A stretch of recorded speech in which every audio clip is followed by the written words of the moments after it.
ഇന്നത്തെ നമ്മുടെ സ്പെഷ്യൽ കോവയ്ക്ക ചമ്മന്തിയാണ് കേട്ടോ.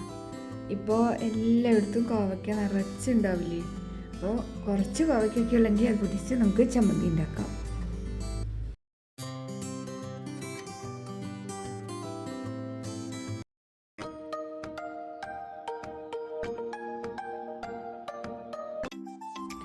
അപ്പോൾ ഇതിനായിട്ട് നമുക്ക് വേണ്ടത് കോവയ്ക്ക. അത് നല്ല ചള്ള് കോവയ്ക്കാണെങ്കിൽ ഏറ്റവും നല്ല സ്വാദം ഉണ്ടാവും കേട്ടോ. പിന്നെ സവാളയൊക്കെ ഒരെണ്ണം എടുത്താൽ മതി, കൂടുതലെടുത്താൽ മധുരിക്കും. സവാളയ്ക്ക് പകരം ഉള്ളി വേണമെങ്കിൽ ഉള്ളി എടുക്കാം. അതുപോലെ തന്നെ നാളികേരം കൊത്തായിട്ട് എടുക്കുമ്പോൾ ഇതുപോലെ 2-3 പൂൾ എടുത്താൽ മതി കേട്ടോ. അത് അല്ലെങ്കിൽ നാളികേരം ചെരുകിയതാണെങ്കിൽ 2-3 ടീസ്പൂൺ ഇട്ടാൽ മതി. പിന്നെ പച്ചമുളക്, എരിവിന് ആവശ്യമുള്ളത് പച്ചമുളക് എടുക്കുക.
അപ്പോൾ നമ്മുടെ എല്ലാം അരിഞ്ഞു വെച്ച് കഴിഞ്ഞു. അപ്പോൾ നമുക്ക് ചെറിയൊരു കഷ്ണം പുളിയാണ് കേട്ടോ ആവശ്യമുള്ളത്.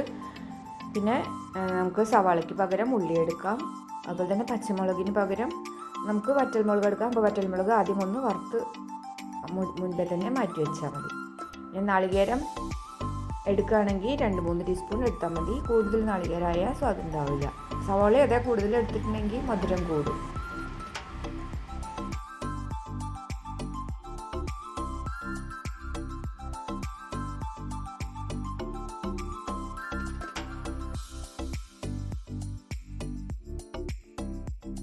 ഇനി ഇത് വാട്ടാനായിട്ട് നമ്മൾ വെളിച്ചെണ്ണയാണ് എടുക്കുന്നത് കേട്ടോ. ഏത് ഓയിൽ വേണമെങ്കിലും എടുക്കാം. അപ്പോൾ സവാളയും അതേ പച്ചമുളകും അതെല്ലാതും അങ്ങനെ ബ്രൗൺ കളറൊന്നും ആവണ്ട, ജസ്റ്റ് ഒന്ന് വാടി കിട്ടിയാൽ മതി നമുക്ക് കേട്ടോ.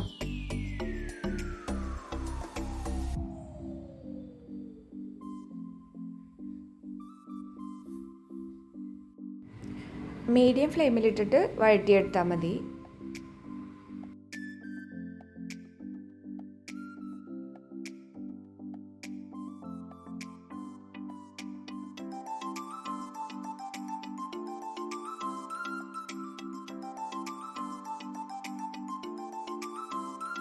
കോവയ്ക്ക ചേർത്ത് കഴിഞ്ഞിട്ട് ഫുൾ ഫ്ലെയിമിൽ വെച്ചിട്ട് 3 മിനിറ്റ് ഒന്ന് വഴറ്റിയാൽ മതി. അത്രയ്ക്കും വെന്താൽ മതി. കുറേ വഴണ്ടിങ്ങനെ കുഴഞ്ഞൊന്നും പോകണ്ട കേട്ടോ.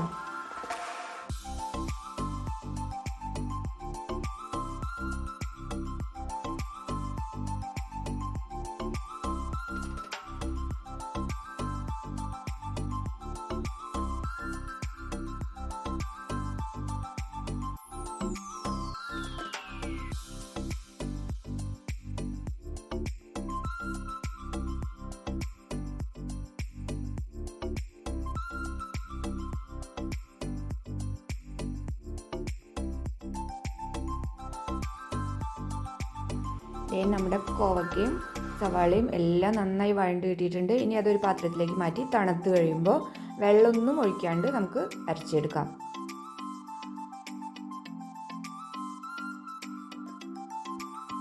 അങ്ങനെ നമ്മുടെ കോവക്ക ചമ്മന്തി റെഡിയായി.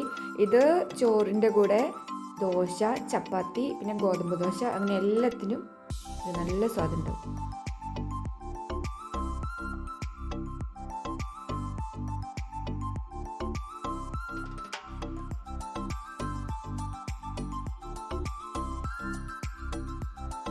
കോവക്ക ചമ്മന്തി ഉണ്ടാക്കുന്നത് കണ്ടില്ലേ?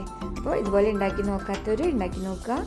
വീഡിയോ ഇഷ്ടപ്പെട്ടെങ്കിൽ ലൈക്ക് ചെയ്യുക, കമൻറ്റ് ചെയ്യുക, സബ്സ്ക്രൈബ് ചെയ്യുക. ഇനി അടുത്തൊരു വീഡിയോയിൽ ഒരു സിമ്പിൾ റെസിപ്പി ആയിട്ട് നമുക്ക് വീണ്ടും കാണാം. അതുവരേക്കും എല്ലാവരും നല്ല സന്തോഷമായിട്ടിരിക്കുക. ബൈ.